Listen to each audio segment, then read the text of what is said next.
Hi there, it's Alicia with another Heuristic podcast, and today I'm with Parr Bylund, and he is an associate professor of entrepreneurship and the Records Johnston Professor of Free Enterprise in the School of Entrepreneurship at Oklahoma State University. Now that's a mouthful, and that's a lot of very interesting things. And one reason I wanted to be sure to speak with him is because of this blend of entrepreneurship and academia and economics. I think that Austrian economics in particular that I find to be very, very fascinating. So thank you, Parr. Is there anything that you'd like to add about yourself for people to know? I don't think you covered the main parts of it, but I guess you could add that I'm a fellow with the Mises Institute. And the Mises Institute website is the world's largest economics website. I'm not sure that means a whole lot, but it means that in this case, it's really big because they have constantly new material and plenty of books and really scholarly works too that is just free for everybody. Yeah. Well, thank goodness that people are writing. I know what the Mises Institute is, so I'm ashamed that I did not mention that, and it's very impressive to me. I have made an effort to read some of Mises, but it's dense. Yeah, well, it's the problem is when someone is writing in their second language, it typically ends up dense, and if your first language then is German, it's even worse. And that is unfortunately the case with most Austrians. Yeah. Okay. Well, see, that explains everything. And but I like dense stuff, but I do get challenged by that, and I'm like, wow, this is someone that's smarter than me, but let's see what I can pick up. But I do like having people like you who can interpret things and make it a little bit more, I don't know, understandable by the lay person, by the lay entrepreneur like me. But anyway, so the heuristic today is prompt grassroots decision making often, and one of the reasons why I bring that up, and just I guess clarification for you or anybody that's listening that doesn't know, my background is in human resources. I'm running a fractional human resources firm for very many entrepreneurs, so I make it very entrepreneur friendly. And one thing I learned is sometimes folks need a little reminder to push decisions down and out into where there's skin in the game, and where the people making decisions about things are the people that are doing the things, and so it helps keep from getting too much top down. But that's where I came from in terms of writing this heuristic. I was just curious, so from your perspective, what it means to you. Well, I think it's spot on, but maybe not strong enough, because I would say push decisions down as far as possible, as often as possible, simply because people in general and people who are close to doing the things have a lot of information and a lot of understanding that it's really, really difficult to transfer and communicate to decision makers. So you will have to sort of translate it into, well, in scholarship, we do it through mathematical models, but in organizations, you would do it through different kinds of statistics and calculations of different metrics and things like that. And you lose a lot of information. So in order to produce a good result and a reasonable decision, really, you should make decisions as far down as possible. And I think in general, we as people, we really like to control stuff. Yeah.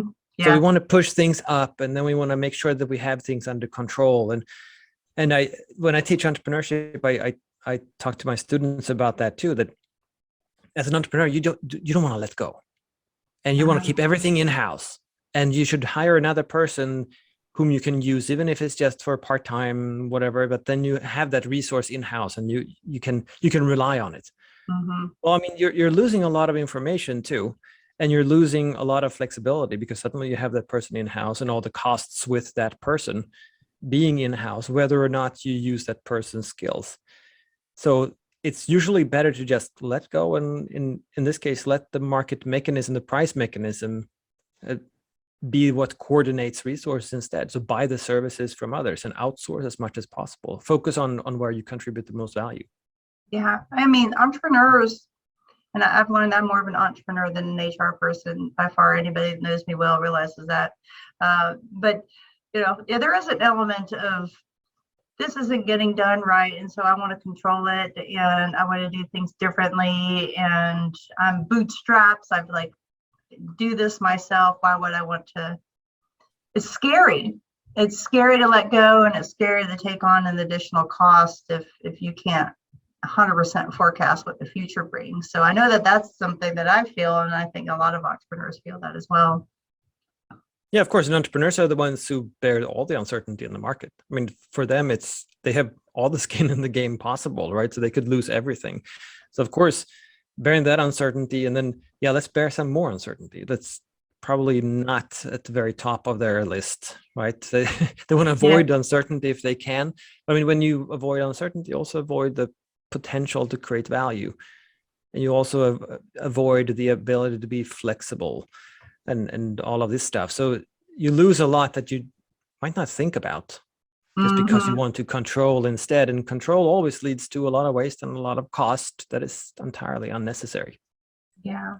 Well, yeah, I mean, I think of a time where, this is before I was an entrepreneur, where I came in early, about 60 employees or so, and a very fast growing organization, reported directly to the founder. And it's something as simple as people on the front, grassroots, I was hearing, we really need an employee handbook, which is not the most exciting thing in the world to deal with, but a lot of people are like, I just need to know where to go to get answers to these sorts of questions. And then I go to the CEO and he's like, bureaucracy, no. I'm like, surely we can make something that's not too bureaucratic. But in the end, I kept pressing, not because I cared if he had a handbook or not, but people kept asking it for me. So it really ended up being very much a grassroots decision, because without that, definitely would have waited longer to get something into place. So that's just sort of an example I know that I've got from my experience. Now you mentioned as a academic that put a lot of mathematical models. I guess if you were to kind of put it in lay terms, sort of like what mathematically do you see happen when decisions are made at the wrong level of fidelity? Well, the wrong level. I mean, what is the right level? That is really, really difficult to know. And we, in a sense, you mentioned by bureaucracy, and very often you push decisions up because then you are safe, right? So you're saving your own skin, and if your boss tells you what to do, it's not really your fault. And then you can, like everybody nowadays, they say, well, I'm just doing my job, right? Which means I have no responsibility whatsoever. It doesn't matter what I do, that's a really cowardly way of acting, I think. And it's also not taking your job or the world seriously.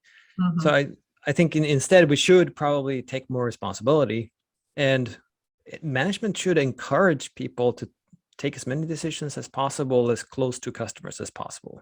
And I mean, there was I don't know if you recall, but there was the CEO of Scandinavian Airlines back in the 80s. He changed up the organization completely and made that airline a profitable airline, which was unheard of, pretty much. Yeah, back then. But yeah, and he changed it by simply, what he said was that he turned the pyramid around. So instead of having the pyramid with like the CEO on top and then more and more bosses and then eventually the workers far down, he said that no, it's all directed towards the customer. So you have the people working closest to the customer, and they're supposed to give the customer all the value they can.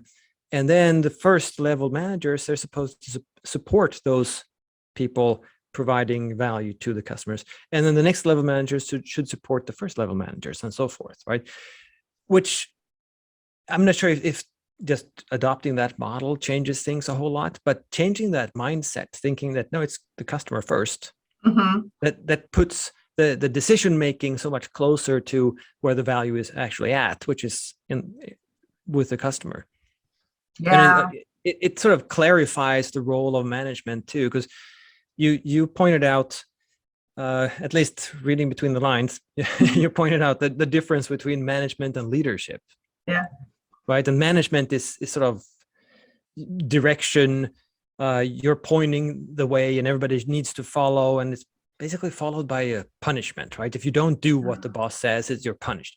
But leadership, it's a position you are granted by others, right? Yeah. They tell you, or they show you that they're willing to follow your leadership because you have earned it. You have authority that is not based on power or coercion or what have you, force or anything like that. It's not about punishment. It's about value, and people trust in you. They know that your judgment is sound and all of this stuff. So I think more organizations should consider leadership, which is sort of a fuzzy term. It's hard to put that in an organizational chart, right? But not necessarily do away with hierarchies, because you still need some responsibility on different levels. Yeah. But at least open up for leadership more than management, because that opens a lot of potential for value creation rather than simply trying to milk the market with what you already got. Yeah. Yeah, I've been lucky to learn from some people who learned directly from a man named Elliot Jacks, who started as in psychology, and he moved into working with organizations, and he came up with something called requisite organization, which is basically him trying to figure out how could he rethink the workplace and the roles and how they interacted to make it more trust inducing, right? That they get set up for trust. And and so from that, one thing that I've actually made a distinction, because you're right, leadership and management, everyone's got their own definition of that, True. And sometimes it's like management's a bad thing and leadership's a good thing. I'm like, oh, come on. But what I think that what I learned from Elliot Jacks's work is that management is really an act of service. Really, management means responsibility for the collective outputs of a group of people. Like, so if somebody isn't performing, or, it's like fundamentally on their shoulders, and just removing somebody and casting the blame down, right, isn't necessarily the first thing that anybody should do. And in fact, is very often a sign of bad management. And I look at leadership, and I think this is really consistent with what you said. Leadership is defined by the presence of followers. That's how I like to say it, because there's good leaders and bad leaders, sure, or people leading in a direction that we agree with and people leading in a direction that we don't agree with. But if there's followers, then you have a leader. But I think the most relevant thing here, especially if we're going to look at the grassroots thinking, is that a great manager is going to do grassroots decision making if they really take their job seriously in the way that you and I have framed it. Yeah, no, I agree. And that view of the manager as sort of a provider of a service, I like that definition a lot. The problem there really goes back to what we talked about before, that people want to have control, right? So if you are the manager and it's your responsibility, the output of that module or that part of the organization or whatever it is, the instinct is to control and set boundaries. And as you said, push out the guy who might not be a good fit, right? And quick solutions and just structure things. We need more procedures. We need all of this stuff. I mean, the university is great at that sort of thing, because I looked at the website and I the procedures that I have to sort of keep in mind all the time and follow, there are over 250 of them, I think. Oh, sure. You can remember those. Yeah, of course. And they have nothing to do with how I teach or how I do research, which are my main tasks. So this is just other stuff. So, and it's impossible. It just means that everybody will just ignore those.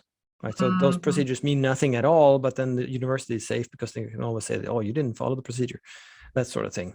Yeah. Right. But that's also about control, and it's about finding someone to blame if it goes wrong, instead of, what you were talking about, a manager who is much more mature in a sense and responsible in a sort of listening way.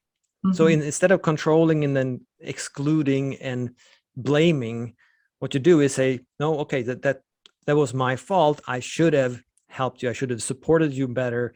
I should have told you more what I expected. I should have been more open with what everybody was aiming for, where we're headed with this, that sort of thing, right? So that people can actually do the right thing. Because very often I think people do the wrong thing because they simply don't know, or they are afraid of being penalized for doing the wrong thing. So therefore they do nothing, and that makes you a bureaucrat, and I think that makes you sort of a sad person. Because we are individuals, right? I mean, we want to be good at what we do. Yeah. We want to contribute. We want to be a part of a community, all of this stuff. So then putting us in a cubicle and say, this is the procedure, follow it, it sort of makes you into like a monkey or a part of just a machine. Yeah, exactly. And that is sort of dehumanizing in a sense, right? It's not just sort of, it is. Yeah. Well, it depends on how you do it, right? But it could be very dehumanizing. It could also be sort of dehumanizing. And sometimes you just need some tasks carried out. And then those would be sort of entry-level jobs, maybe. But beyond that, you should let go of control, and you should create the community and empower these people to do the right thing rather than penalize them if they don't follow procedure. Yeah. I have a very smart friend who says there's two types of connective tissue in an organization, one being fear, right, or coercion, right, and then the other being trust. And you're always going to have some of both. It's impossible to have, but the more that you can emphasize trust, the less entropy that you're going to have in the organization. And there's just a lot of different ways to do that. Getting decisions, I think, at the right level, because each of us are a little different. Like what I'm good at and the types of decisions. Not everybody wants to make decisions like the senior VP of product in a large corporate organization. Some people are like, no, just give me something pretty concrete to work on, and I'm happy. It's really in my wheelhouse.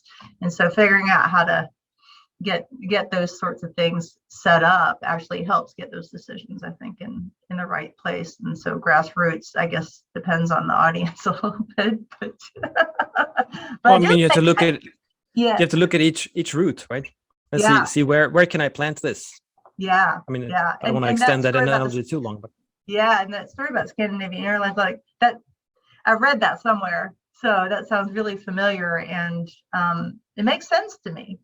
And if we need to visually flip the pyramid upside down so that we can think differently, then I think great. But another thing is that, you work in an institution, right? It's going to have bureaucracy, and of course my playground is, I'm an entrepreneur with a small business. We serve small businesses and organizations, and so what I love about that is there's nobody in the organization that is yet too far away from the customer experience. So to me, I think that helps a lot, depending on, I guess, the orientation of the ownership. Everybody's involved, right, in a different way. And for the university, since you mentioned that, we don't actually have a customer. So who is the customer? We don't know. I think that is the best answer, because you would want to think that it's the students paying tuition, but a large part of the big university is really research, and research depends on research funding, which you get from pretty much the federal government and sometimes private sector, but not a whole lot. And how do you get the funding? Well, you have to prove yourself, which means you have to publish in journals. Right. So you have plenty of different customers, but no one is really paying for the service, right? Even the students, they're paying tuition, but it's typically through student debt. And tuition just follows whatever the student debt level is, whatever funding they can get. That's the tuition we charge, pretty much. There's research on that as soon as the government increases student financing, tuition follows immediately, just as much. So it's just the government giving us money, and then many of the students they're simply not interested in learning stuff, right? They're interested in getting a degree because that's what we provide, and then you don't have to put a whole lot of effort into teaching. So the money, where it comes from, how we deal, there is no customer, which is part of the reason why it's so Well, so bureaucratic and so. I would say it's the research, yeah, like you said, the grants for sure, and the alumni through sports. Well, I went to University of Georgia where football is very big, so maybe well, I mean, I'm sure Oklahoma is also very big too. Yeah, right. So that's exactly right. I mean, the biggest customer is really whoever watches football on TV, college football, because that's probably the biggest revenue stream that we have in the university, which has absolutely nothing to do with teaching and research. Or learning. Yeah. Right. Or that. Yeah. So before I started my business, I worked for an organization called Research Square, before that American Journal of Experts, and they do, so it's a lot of academics or academic escapees. I guess once an academic, always an academic. But there was a lot of energy around trying to rethink the publication, ecosystem, right? Peer review, it works kind of, and it's not great, I think now they even have, this was based in the nascent time when I was there, what they call it, preprints, so they've got, that's kind of the big thing. But I do remember thinking that sort of kind of led me down that thought process is, well, a lot of these people are escaping academia either because there's more supply than demand for professorship. So congrats to you for snagging one of them. I mean, that's no small feat. It is hard. Yeah. Yeah. And the actual things that it required to be successful have very little to nothing to do with actually teaching students. So have a great football team with wealthy alum and get lots of grant funded, right? Grant funding is sort of the biggest customers, and like, it's no wonder. It's no wonder it's a mess. It's not about learning. Well, it also explains why campuses look beautiful and how there are always new buildings and how there's like a big department on campus who are just working with like flowers and stuff like that. I mean, that obviously flowers has nothing to do with learning. It's good to be in a place that is beautiful. I mean, yes. I'm not complaining about that, but why do you have all that stuff? And why do you have buildings that look like they were built in the 1700s and like really big, but the functionality is like, I don't know. Well, why? Because that is what you're selling. You're selling a sense of community. And you want all the students, that's what all this, basically the first couple of years are all about. I mean, creating a community and saying that, we are Oklahoma State University, class of, right? And then you can become an alum and contribute in the future. I mean, so we're selling that's the spirit, right? And we have at Oklahoma State, we have the cowboy code, and we have all of this stuff and all these events and everything like that, which I'm not part of at all as faculty. Of course, I can, I guess, go to some of the events, but I'm not expected to, and it would be fun if I'm there, I suppose, but no one expects that I'm there, and it doesn't contribute at all to what I do, really. So it's for the students and parents, and for creating a new generation of alums to donate money to get even fancier buildings, I guess. That is the machine, isn't it? So when you teach, or what's entailed in an entrepreneurship program? Because it seems almost, they didn't have that at my age. When we had business school, but there was no entrepreneurship program, right? But it's kind of an interesting thing, because I mean, I think the best way to learn entrepreneurship is very often just by doing entrepreneurship. So I'm just curious, sort of, what approach do you see taken to, I guess, set people on that path? Yeah, in a sense, it's a field that is changing, trying to figure out how to do it the best way possible. I mean, a big question is, can you teach entrepreneurship? And you sort of asked that question. Yeah. And the answer is, if you mean how to be successful and make a ton of money, then obviously no, because then I wouldn't teach it, I would do it. But if the question is, can you teach people to think the right way about it and avoid common mistakes? Then absolutely yes. Right. So what we teach, and what I think traditionally it has been about simply every class you produce a business plan. So you go through the motions and you learn sort of the structure of the business plan, and then you have a business plan at the end, and then you get a grade, and then you walk through the motions, that sort of thing. I think we're shifting more towards talking about entrepreneurship. So we used to have, in a way, a course on creativity and creative thinking. So it was a way of pushing students to think outside the box and thinking about things in new ways. I do a lot of discussion-based courses. So I basically try to be as provocative as possible in sort of a scholarly fashion, and push people to argue for their point of view and see things in different perspectives, which helps them also see other opportunities. We also have a bunch of the hands-on stuff. So we have plenty of activities, and we have a center for helping students start their own firms while they're students. We take part in a lot of business plan competitions. So we have faculty dedicated pretty much to supporting students in making a very powerful pitch, in seeking funding all over the country, maybe even internationally, things like that. So we're sort of pushing them in the entrepreneurship direction, using all the tools that we have, but we're also always trying to figure out how to renew ourselves and how we can do better, right? Because entrepreneurship it's a hot topic, and everybody wants an entrepreneurship program. Everybody wants more entrepreneurs in society, and politicians say that, oh, entrepreneurs are the job makers.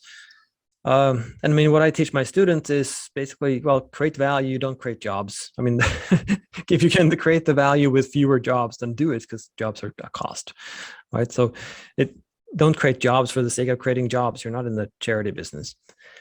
Or create value, don't go seeking money.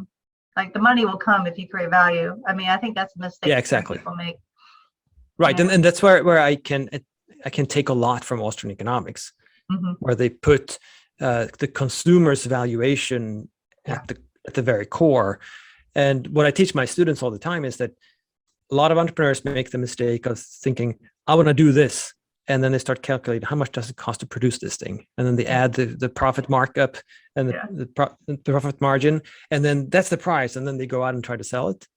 And I tell them, that's how you produce the thing. You have to produce it before you sell it. But that's not how you should think about it. You should think about it exactly the other way around. I mean, how does this provide someone with value? And who is that someone? And how do you tweak it to get the most value possible out of it? And at what price are they more than willing to buy the product? Because then it will sell itself. And then your job is to figure out, how can you produce that thing at a cost lower than the price? Right? So you're choosing the cost for your business. That's basically what you're doing, right? At least in the beginning, and then you're going to have problem with legacy costs and things like that. When you're running the business, that's a different matter. But when you're starting, you should figure out the cost structure. And there are plenty of different ways of doing things. That's your task, right? First, find that there is value, or that you hope there is value, and then figure out how to produce that at a cost that allows the product to sell itself. So it really is a lot about how to think about things. And that's why when we talked about it a minute ago, why I'm so upset with this control and bureaucratic mindset, because it's the very opposite of entrepreneurship. Yeah, it is. Well, there are a lot of entrepreneurs that wish more of their team would feel the way they do about their business, and as an entrepreneur, I appreciate that quite a bit. And there's also the recognition that it's never quite going to be the same. there's that sort of like job mentality versus, I've seen this in terms of some people who get into consulting, and their approach to pricing is, here's what I want to make. Yeah, and sometimes it works, sometimes it doesn't, right? Right.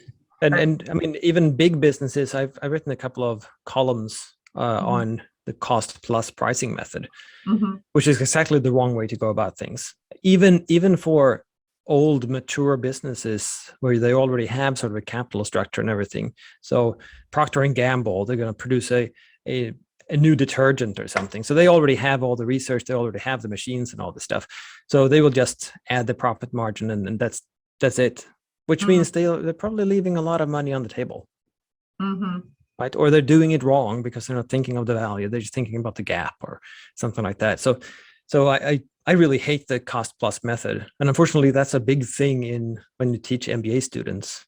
You teach them to use the cost plus method, which, well, it sucks. That's not how to think about the economy or the market. Yeah. It's the, like, what is like, that value that I get is worth more to me than the money that I'm going to give you, and in comparison to my alternatives, which includes not do anything. Right. And the more profit in that sense you offer to the customer, the easier it is to sell your product. And you don't have to spend a lot of money on marketing and advertising and making sure that they know you exist, because people are going to find out anyway. I'm not saying if you build it, they will come, not that sort of thing, but you can help yourself. You don't have, if you do it the other way around, I mean, you're just making your own life hard. Why would you do that? Yeah. Yeah. I know we've gone far afield from, but I don't care. Like, what else? What are some other, I don't know, nuggets of wisdom from Austrian economics as they apply to entrepreneurship? Oh, there's plenty. I mean, we have the Economics for Business podcast with a new episode every week, which is just on that, basically, just applying thoughts from economics. I think and I mean, the same thing with my columns for Entrepreneur magazine. There are more than 50 by now. They're also based in Austrian economics and just taking tidbits and little key phrases here and there about how entrepreneurship is core. And I mean, one thing to think about is we already talked about subjective value and that sort of thing, but also entrepreneurship as the driving force of the economy, as Austrians like to quote Mises saying. But I mean, what that really means is that when you think about any industry, it can look like those giants. There's no way you can compete with those giants because they're so big and so powerful and everything like that. Well, all it takes is just someone inventing something that consumers like a little more. And then that giant will topple, right, and fall. Because there's really no such thing as market power unless there are plenty of restrictions on the market, of course, so that no one can compete with them. That's a different matter. But economically speaking, in sort of in a model of the free economy or something like that, then really big business means a lot of bureaucracy. It means a lot of legacy. It means being really slow to change and that sort of thing, which is really an opportunity for entrepreneurs. Yeah. And Austrian economics makes this clear. Yeah. And I've got a number of clients that in services and very often in the trades where they are figuring out, I said this, I did one of these earlier on a similar topic, and, the service, we care about providing great service to the client, which, how do you woo, somebody from going to their dealer to get their car fixed rather than going to this other regional like provider, is by knowing that you can trust them and that the relationship that the customer experience is that good. And what his philosophy is that, your people are only going to provide the level of service that they experience internally. And that's as obvious as that sounds. I would say that's an innovation and a differentiator if you brand it well. And I mean, there's some real success that he's seeing from that approach, and I'm seeing that also a similar kind of an approach in pest control. I mean, these are industries that you wouldn't even expect it, and when you do that, when you I guess unleash the capabilities of the people on the front line, and I guess treat them humanely as in contrast to what we talked about earlier, that grassroots decision making, I think, happens a lot more seamlessly. Yeah, and empower them. I mean, make them look for these opportunities, because the frontline personnel, they are the ones interacting with the customers. So they hear a lot of things and they might not write it down or remember it, but then they have a pretty good idea after a while what customers are looking for and whether you actually provide it, right? And entrepreneurship is just about rethinking what you're doing and trying to figure out what is the greatest value that we can produce. And I think one of these great examples, there are plenty in history, but one of these great examples in the present is Volvo, the automobile manufacturer. They started a while ago with a plan or strategy. They're going to stop selling cars. It seems ridiculous because what they do is manufacture cars, right? But instead, what they're going to do is they're going to sell subscriptions, much like Spotify replaced CD albums, right? And I think what they're going to do, but they're not ready for it yet, is to simply make their dealerships into service stations, and then have you subscribe to, say you're subscribed into their mid-size SUV or whatever, and then whenever you're not using it, it's a self-driving car, so it will go somewhere else. So I'm guessing that when you, with a subscription like this, say your car will take you to the airport, you will go somewhere, and a similar car will pick you up because you have a subscription to one car, right? While your car is transporting someone else at home, right? So they're completely reshaping automobile manufacturing and sales, right? Because suddenly you don't have to put up with or put up like $30,000-$50,000 or whatever it is upfront, or go through financing and that sort of thing. Instead, you pay a monthly fee, and you know you always have a car. Yeah. And they take care of everything, insurance and repairs and everything like that. So that's the value for the customer, right? The value is not having a car in my driveway. That's not why I buy a car. I buy it for a reason. I want like comfortable travels, and I want to be able to decide myself when I go somewhere and when I don't, that sort of thing. Well, I don't need a car in my driveway for that. Most of the time, a car is just parked somewhere.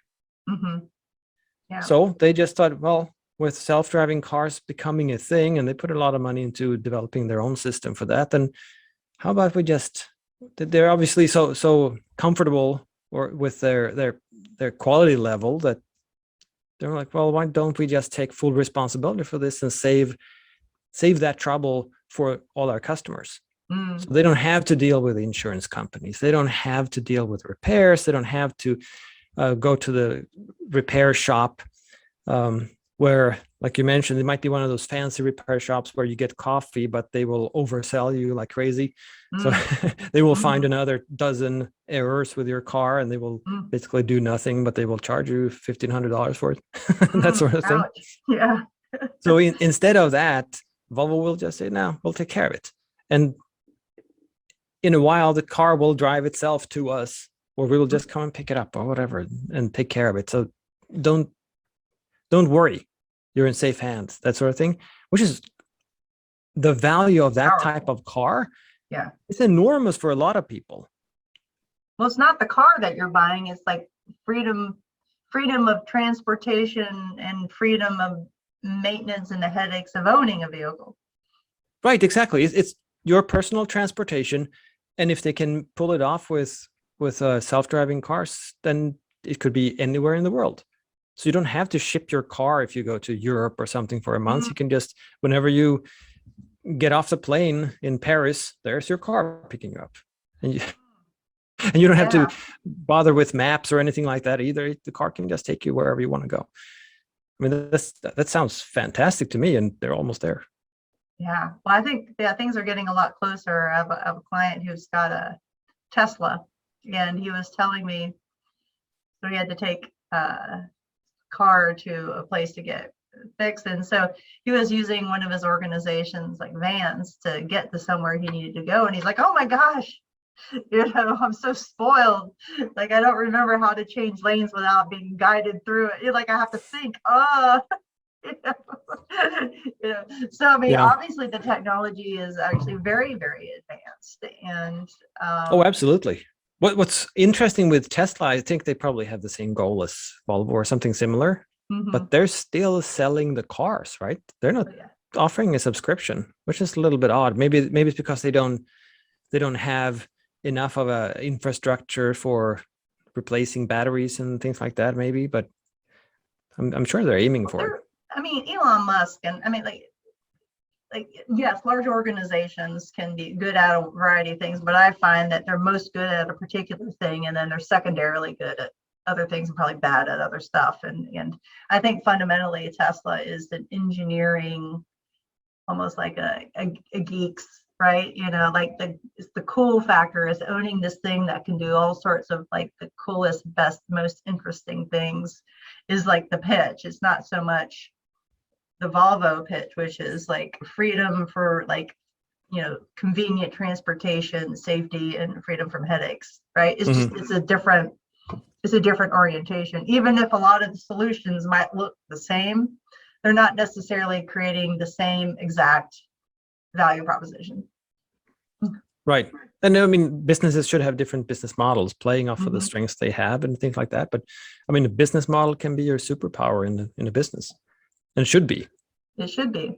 Yeah, I think those are the types of businesses that are the game changers. Like when you look at you know, Blockbuster to Netflix, and then Netflix changing, you know, how do you deliver content and entertainment, you know, and it was the model that was the innovation, you know, more than anything. Yeah. But anyway, well, this is very, very interesting. And as we, I guess, aim towards the end here, is there anything else that I should be asking or might be interesting? I will definitely find a link to your podcast and other information, and I'll include that in the notes. But anything about the heuristic or anything at all? Closing thoughts?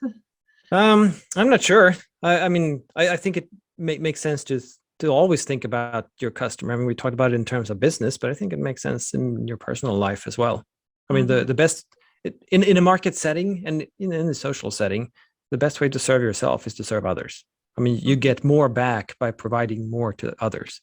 So I think that always makes sense. And even Adam Smith understood this back in 1776 when he talked about the invisible hand, that sort of thing, right? It was all about serving others, and thereby you serve yourself, because they will be happy and satisfied customers. So that's a good motto to have in life, I think. Yes. Well, thank you for offering to provide value to me and anyone who might listen. I will definitely let you know when we get this edited and uploaded. But yeah, I'm honored to get a chance to speak with you, Parr. Thank you so much. Thank you. This was fun. All right. Great.